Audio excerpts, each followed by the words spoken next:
भारत माता की, भारत माता की, इनकलाब, इनकलाब, वंदे वंदे।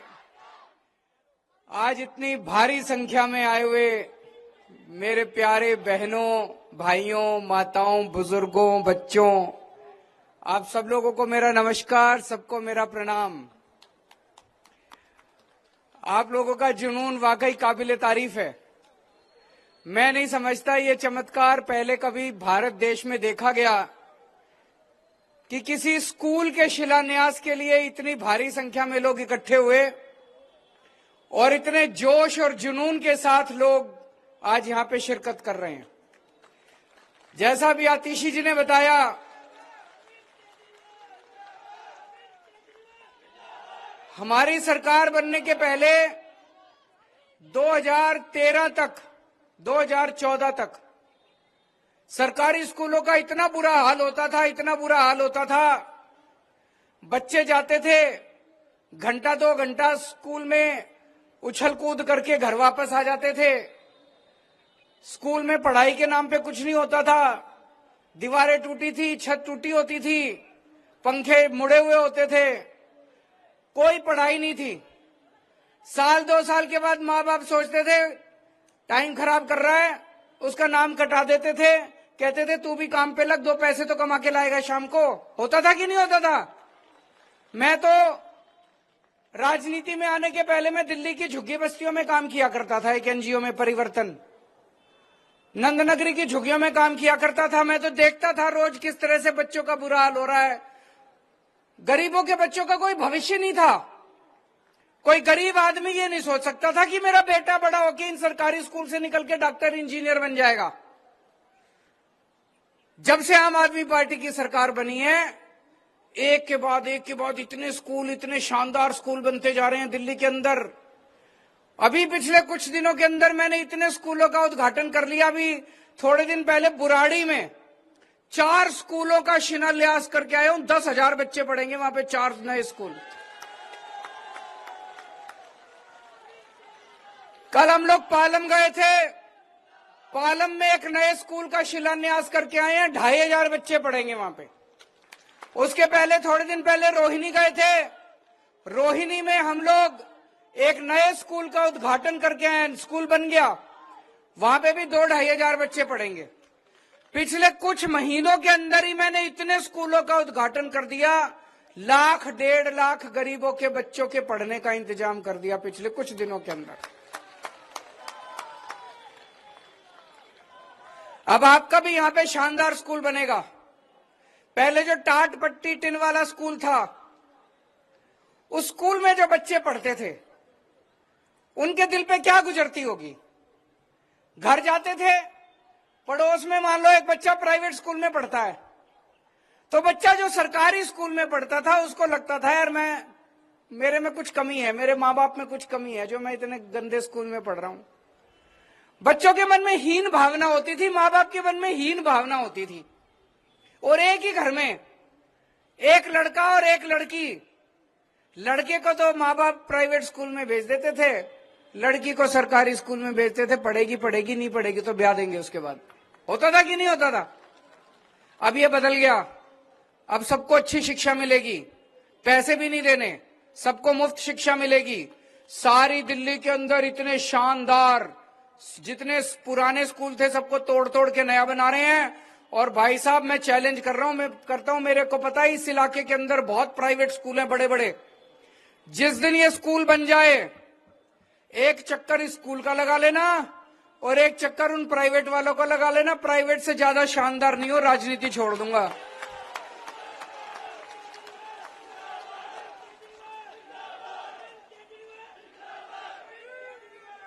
जितना शानदार ये स्कूल बन रहा है, इसमें इतनी सारी लेबोरेटरी, लैब बनेंगी।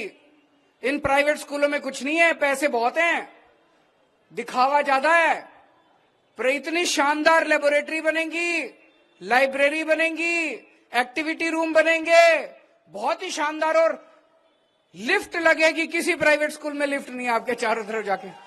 आपके बच्चे तीसरी मंजिल पे जो बच्चे की क्लास होगी वो लिफ्ट में चढ़ के जाया करेगा, सीढ़ियों से चढ़ के जाने की जरूरत नहीं है उसको।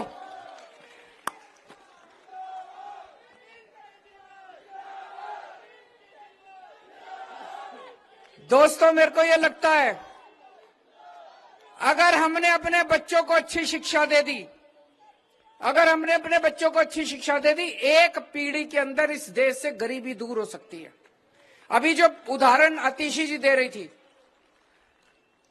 कि एक बच्चे से हम मिले, उस बच्चे से पूछा तेरे पिताजी क्या करते हैं?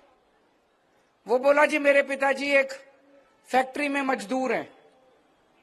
मजदूर की कितनी तनख्वाह होगी? 5,000 7,000 इतनी तनख्वाह होगी। उसका बेटा सरकारी स्कूल में पढ़ता है और अब सरकारी स्कूल में पढ़ते हुए उसके बेटे का आईआईटी में कंप्यूटर साइंस में उसका एडमिशन हो गया। अब 4 साल के बाद उसका बच्चा कंप्यूटर साइंस बन के निकलेगा, इंजीनियर बन के। कंप्यूटर इंजीनियर जब बन के निकलेगा, उसकी पहली तनख्वाह 3 लाख रुपए महीना होगी। वो बच्चा 3 लाख रुपए महीना लाके अपने पिताजी के हाथ में रखेगा। उस परिवार की तो गरीबी दूर हो गई, हुई कि नहीं हुई? अगर हमने सारे बच्चों को अच्छी शिक्षा दे दी, कोई डॉक्टर बनेगा, कोई इंजीनियर बनेगा, कोई वकील बनेगा, कोई अपनी बड़ी व्यापार करेगा, कोई बिजनेस करेगा, कोई इंडस्ट्री खोलेगा, कोई अच्छी नौकरी करेगा, बड़ी बड़ी नौकरी करेगा, सबका भविष्य बन जाएगा। सब अपने अपने परिवार की गरीबी दूर करेंगे। 10 से 15 साल के अंदर अगर हम, मेरा दिल कहता है अगर पूरे देश में एक ही काम कर दें, अपने सारे बच्चों को अच्छी शिक्षा दे दें, गरीबों के बच्चों को अच्छी शिक्षा दे दें, और कोई काम करने की जरूरत नहीं है, गरीब अपने आप अमीर हो जाएंगे, बच्चे अब उनका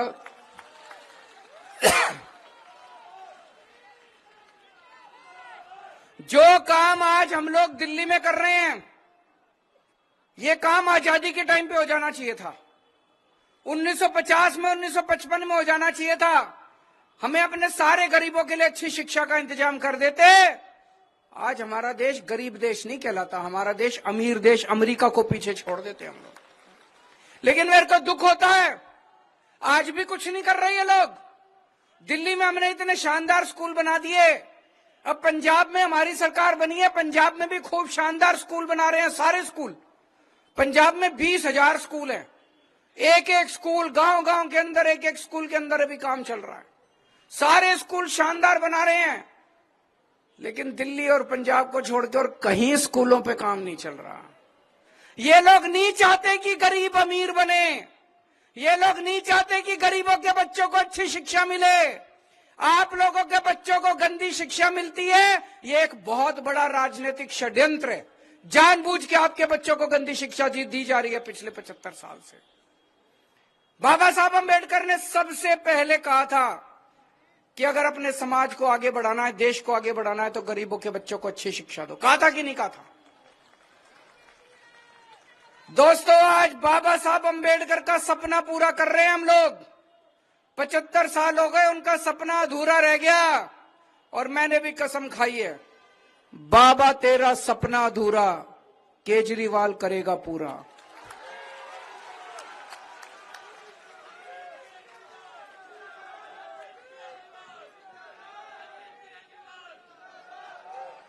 आज एक मुद्दे पे और बात करना चाहता हूं मैं। चारों तरफ इतनी महंगाई हो रही है कि नहीं हो रही? घर का खर्चा चलाना मुश्किल हो रहा है। लेकिन आपकी जानकारी के लिए बता दूं, अभी अभी केंद्र सरकार ने एक सर्वे कराया सारे देश का। उन्होंने सर्वे कराया है कि किस राज्य में, मध्य प्रदेश, गुजरात, महाराष्ट्र, दिल्ली, पंजाब, किस राज्य में सबसे ज्यादा महंगाई है, किस राज्य में सबसे कम महंगाई है। आपको जान के ताज्जुब होगा, मैंने सर्वे नहीं कराया, बीजेपी वालों की केंद्र सरकार ने सर्वे कराया है कि पूरे देश में सबसे कम महंगाई दिल्ली में है। क्यों? दिल्ली में आपकी बिजली मुफ्त है। किस किस का बिजली का बिल जीरो आता है, जरा हाथ खड़े कर देना। दिल्ली में आपकी बिजली मुफ्त है। दिल्ली में महिलाएं सफर करने जाती हैं, डीटीसी की बस में टिकट लगती है कि नहीं लगती? दिल्ली में महिलाओं का सफर मुफ्त है। दिल्ली में शानदार स्कूल बन रहे हैं, सरकारी स्कूल बन रहे हैं, शिक्षा मुफ्त है। पहले जो लोग अपने बच्चों को प्राइवेट में पढ़ाया करते थे वो भी अपने बच्चों का नाम कटा कटा के सरकारी में ला रहे हैं। एक एक बच्चे पे 4-4, 5-5 हजार रुपए महीने का खर्चा आ जाता था पहले लोगों का, उतना पैसा बच गया लोगों का। दिल्ली में इतने मोहल्ला क्लिनिक बना दिए हम लोगों ने, इतने अस्पताल बना दिए, दिल्ली में सबका इलाज मुफ्त है, बुजुर्गों के लिए तीर्थ यात्रा मुफ्त है, इतनी सारी सुविधाएं दे रखी हैं, इसलिए सबसे कम महंगाई दिल्ली के अंदर है। आप में से कौन कौन राशन लेने जाता है? राशन वाला गड़बड़ करता है नहीं करता? कई बार कम तोलता है, कई बार मिलावट करता है, दुकान नहीं खोलता, बदतमीजी करता है। सारे नहीं करते, कुछ लोग करते हैं। हमने 2 साल पहले एक स्कीम निकाली थी, स्कीम बनाई थी हम लोगों ने कि जो जो लोग चाहें उनको अब राशन की दुकान पे जाने की जरूरत नहीं है।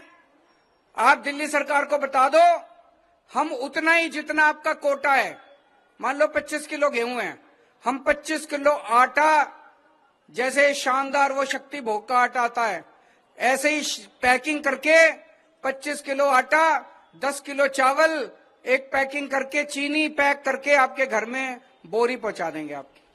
तो आपको दुकान में जाने की जरूरत नहीं, लाइन में खड़ी होने की जरूरत नहीं, चिक चिक करने की जरूरत नहीं, आपके घर में अपने आप हर महीने आटा आ जाया करेगा आपके। होना चाहिए कि नहीं होना चाहिए? करने नहीं दिया इन्होंने हमें। मैं करना चाहता था, हमने पूरी स्कीम बना दी थी, लेकिन इन्होंने करने नहीं दिया। केंद्र सरकार वालों ने उसमें टांग अड़ा दी, इन्होंने एलजी को कह के सारा बेड़ा गर्क कर दिया। लेकिन हमारी नीयत साफ है। जब आपकी नीयत साफ हो तो भगवान आपके साथ होता है, भगवान आपका साथ देता है। भगवान ने हमारी सरकार पंजाब में बनवा दी कि भगवान बोले केजरीवाल यहां दिल्ली में नहीं करने दे रहे तो तू पंजाब में जाके कर ले। हमने पंजाब में लागू कर दिया। कल मैं जा रहा हूं पंजाब, कल वहां पे घर घर राशन बांटने की स्कीम चालू कर रहे हैं। अब लोगों को राशन की दुकान जाने की जरूरत नहीं पड़ेगी, लोगों के घर में, पंजाब में लोगों के घर में राशन जाया करेगा हर महीने। और एक बार पंजाब में हो गया, फिर दिल्ली में भी करके दिखाएंगे, फिर तो ये बंद नहीं कर सकते।